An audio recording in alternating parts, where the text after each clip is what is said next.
Desde sempre, o homem teve a necessidade em conhecer o território em que habitava. Conhecer o ambiente em seu entorno e passar esse conhecimento adiante era fundamental para a sobrevivência do grupo. Representar o espaço de forma gráfica veio antes mesmo da escrita, por meio da arte rupestre, em que pôde-se constatar alguma dessas representações datadas com cerca de 40.000 a.C. O mapa considerado mais antigo é o mapa de Gassur. Gassur é o nome dado a uma cidade que existiu na região de Babilônia, onde hoje é o Iraque. O mapa em questão era feito de argila cozida, um bloco pequeno de cerca de 7 por 8 centímetros, datado 2500 a.C. Nele é representado a região do vale, provavelmente do rio Eufrates. A partir de então, diversos mapas foram surgindo, para as mais diversas necessidades.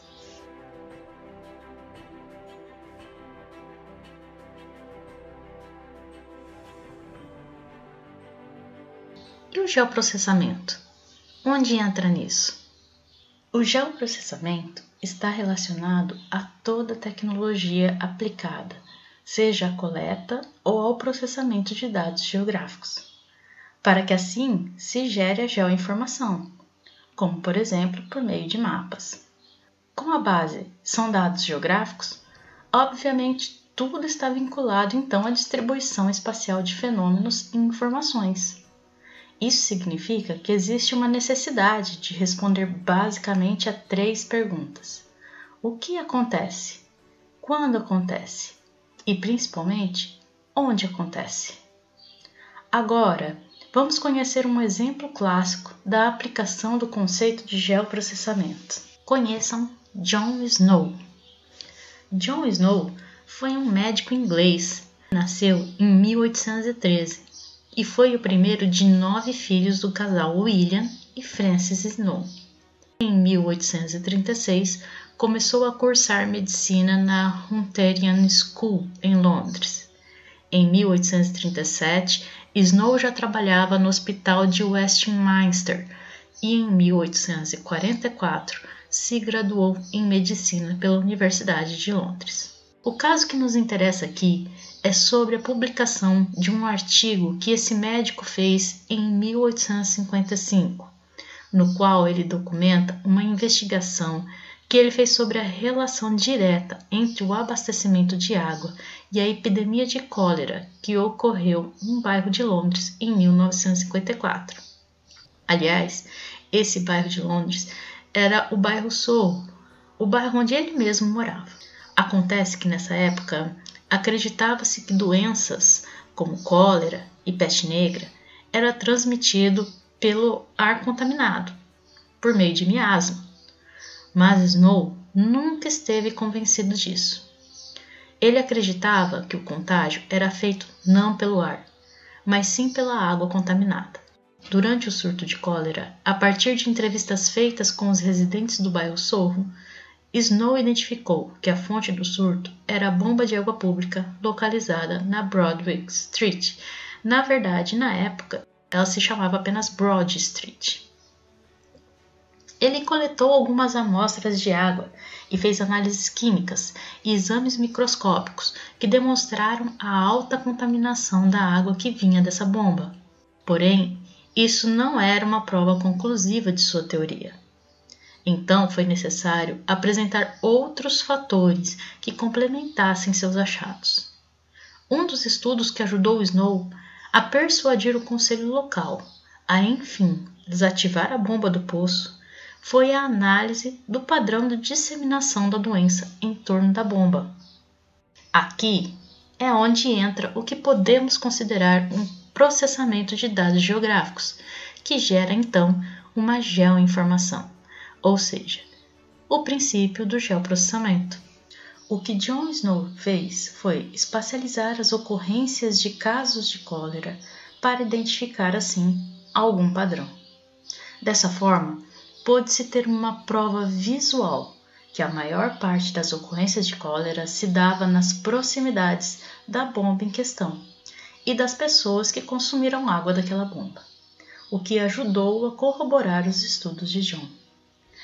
Então, apesar de não ter usado nenhuma tecnologia avançada, já que estamos falando de meados do século XIX, John Snow fez os passos que hoje fazemos quando estamos trabalhando com o geoprocessamento. Ele coletou dados espaciais, o que quer dizer que ele identificou não apenas os casos de cólera, mas também onde estavam localizados. Então ele tinha uma localização de cada caso, um XY. Ele distribuiu esses dados coletados, usando como base, no caso, o mapa da cidade, especificamente do bairro estudado. Ele representou esses dados, utilizando uma forma de barra para poder verificar os locais de maior e menor ocorrência. Ele representou também a localização da bomba d'água, que estava sendo estudada e que, na teoria dele, poderia ser o vetor da doença. Por fim, ele fez uma análise de padrão espacial, onde ele pôde verificar com grande facilidade, depois de todos os dados representados espacialmente, a correlação entre a proximidade à bomba d'água e o número de casos. E essa foi a informação obtida dessa análise, o que chamamos de geoinformação. Vamos dar uma olhada na definição do que é geoprocessamento. De acordo com Davis e Cameron, o termo geoprocessamento denota a disciplina do conhecimento que utiliza técnicas matemáticas e computacionais para o tratamento da informação geográfica e vem influenciando de maneira crescente as áreas de cartografia, análise de recursos naturais, transportes, comunicação, energia e planejamento urbano e regional. Uma outra definição, essa dada pelo INPE, que é o Instituto Nacional de Pesquisas Espaciais, descreve geoprocessamento como conjunto de tecnologias voltadas à coleta e tratamento de informações espaciais para um objetivo específico. As atividades envolvendo o geoprocessamento são executadas por sistemas específicos, mais comumente chamados de Sistemas de Informação Geográfico, o SIG. Vamos pensar um pouco nessas duas definições. Gilberto Câmara e Clodovil Davis descrevem a definição do termo geoprocessamento, ou seja, quando é que o nome geoprocessamento é utilizado. E de acordo com eles, esse termo é utilizado quando temos informações geográficas que vão ser tratadas por meio de processos que aliam computação e matemática.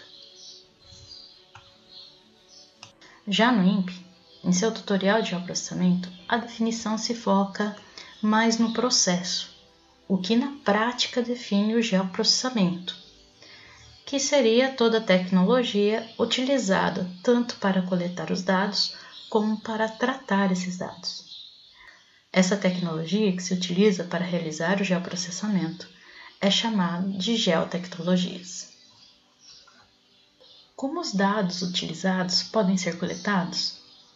Para adquirirmos os dados geográficos que vamos utilizar em análises, podemos usar de diversos recursos, como, por exemplo, levantamentos topográficos, utilizando teodolitos, níveis ou estação total, sensoriamento remoto, utilizando dados de satélites, aerolevantamentos ou aerofotogrametria, seja com aviões ou com volantes de asa fixa ou multirotores, os conhecidos por drones, levantamentos geodésicos, usando sistemas de posicionamento por satélite, como por exemplo GPS, GLONASS, Galileu, Compass, ou dados já existentes de levantamentos cartográficos, seja em formato de papel ou em formato digital, por meio do download do mapa em PDF ou até mesmo dos arquivos vetores.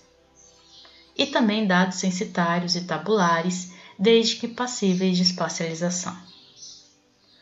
Os dados coletados serão armazenados em mídia e organizados em um banco de dados geográfico. A partir daí, são realizados os processos, utilizando esses dados, geralmente por meio de um SIG. E o que é um SIG? SIG é a sigla de Sistema de Informação Geográfica, que em inglês, a mesma sigla é GIS, Geographic Information System. Daí que vem o nome GIS nos aplicativos de SIG, como ArcGIS, QGIS e assim por diante. Retomando o que já vimos, o SIG é uma das geotecnologias que podem ser utilizadas no geoprocessamento. Se você pesquisar o que é SIG no Google, provavelmente irá encontrar diversas definições, bem diferentes umas das outras, mas que no fundo acabam se complementando. Dentre algumas definições, vocês podem achar a frase de que o SIG é um tipo especial de sistemas de informação. Mas você sabe o que é um sistema de informação? O conceito de sistema de informação é aplicável a todo mecanismo projetado com a finalidade de coletar, processar, armazenar e transmitir informações de maneira a facilitar o acesso de usuários interessados, solucionando problemas e atendendo suas necessidades. A especialidade do SIG é que, no caso, ele utiliza dados espacializados, ou seja, dados que possuem uma coordenada geográfica. Basicamente, a plataforma de um SIG é composta por diversas ferramentas e códigos de processamento que se comunicam com um banco de dados geográfico. Sendo assim, haverão ferramentais específicos para gerenciamento do banco de dados, outros para aplicações específicas dos dados, outros para realizar processamentos diversos, ainda outros para permitir a geração de mapas. Tudo isso reunido em uma interface gráfica que facilita a sua utilização. Após o processamento dos dados, onde são realizados, por exemplo, edições, análises, relações, entre outros processos, são gerados então os produtos cartográficos, que irão apresentar o resultado, como por exemplo mapas, cartas ou plantas.